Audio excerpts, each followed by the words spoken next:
I'm happy to be in Vegas, and I'm excited to feel good for once. It's been like over a year since I've felt good.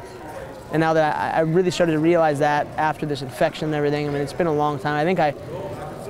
I mean, not to downplay the fight with Brad or anything, but I'm pretty sure I had the infection then. It probably wasn't as bad, but you know, it just got worse and worse. And now I finally feel up to par like I think I should. The motivation is end of the day is to get a title.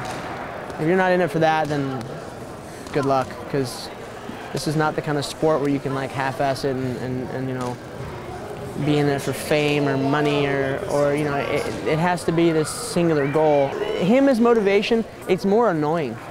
I got to prepare for the same dude for 6 months straight, and not only that, but you know, it's John Lineker.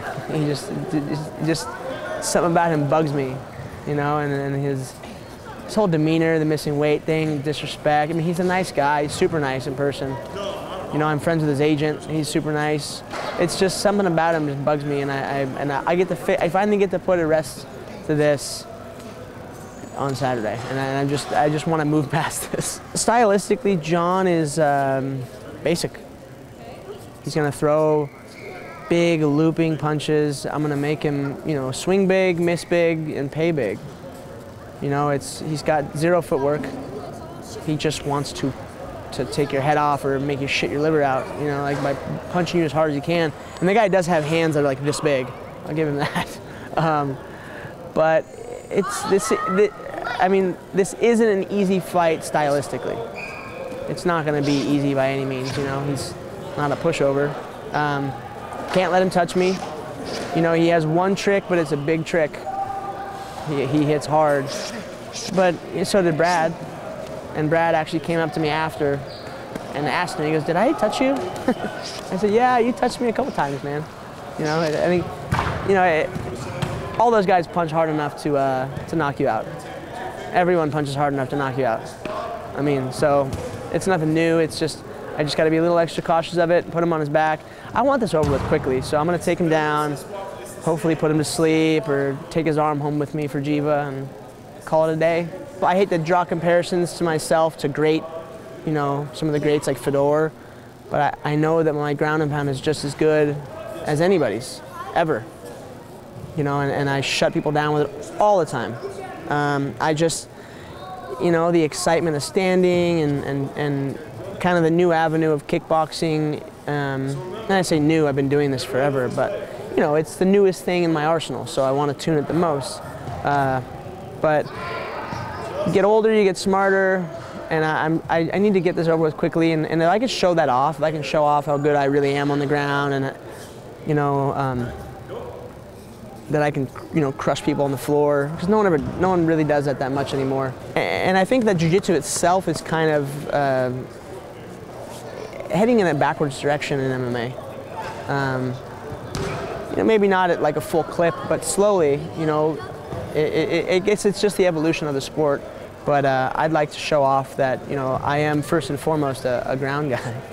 You know, my head's on straight. I am one fun night, one bad move away from forever ruining my life at any given time.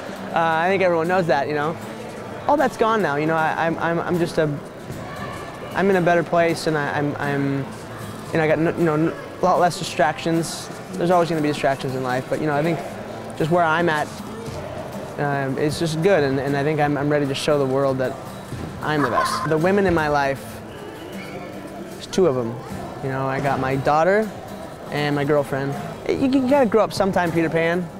You know, and it's time to do it. I got a mouth to feed, and trying to expand my family and expand my horizons, and you know, I need to lay down a legacy that I know I can. You know, I know that I want people to talk about me the way they talk about, you know, Anderson or you know, Aldo or John Jones eventually, and Chuck and all these guys that have this thing about them. You know, a little sparkle. When people talk about Chuck, it's like this. You know, it's like you just get excited, and that's how I want people to you know, remember me, I guess. My weight's a lot better managed now. A big part of it is just overall health.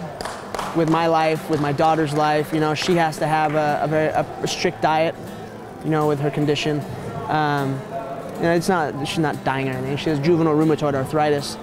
And it's, you know, I manage it with food. You know, I took her off all the medication that they had her on, it's scary. You know, you got a 2-year-old kid that gets diagnosed with something like that, and you watch her, you know, have to be in pain every day. It's heartbreaking. But like I said, it's not going to kill her. It's only going to make her stronger. But yeah, that's a big reason why my weight is so much easier to manage now. 15 of the, say, 21 meals I eat a week are made for me. So it's just a healthier lifestyle, I guess I live. Man, I can't wait to eat food after weigh-ins. And we're going to go to Texas de Brazil and, you know, eat a bunch of food, a bunch of, you know, good you know, family and friends around. So I'm excited. I don't want to play with this one. I'm sick of this guy. I'm sick of this training camp. I want to get it over with as soon as possible and just go relax, go have a beer. I don't even like beer. I don't like alcohol very much, but beer sounds delicious. A beer, a cupcake, after party at life, and I don't even like dance music. I hate dance music, but I just want to have a good time and feel like a normal person. I don't have much time, you know. That's the one thing that breaks my heart is I don't have Mini-Me with me. But you know, she's safe and at home. London, I love you. One day you're gonna watch this. Daddy loves you, remember that.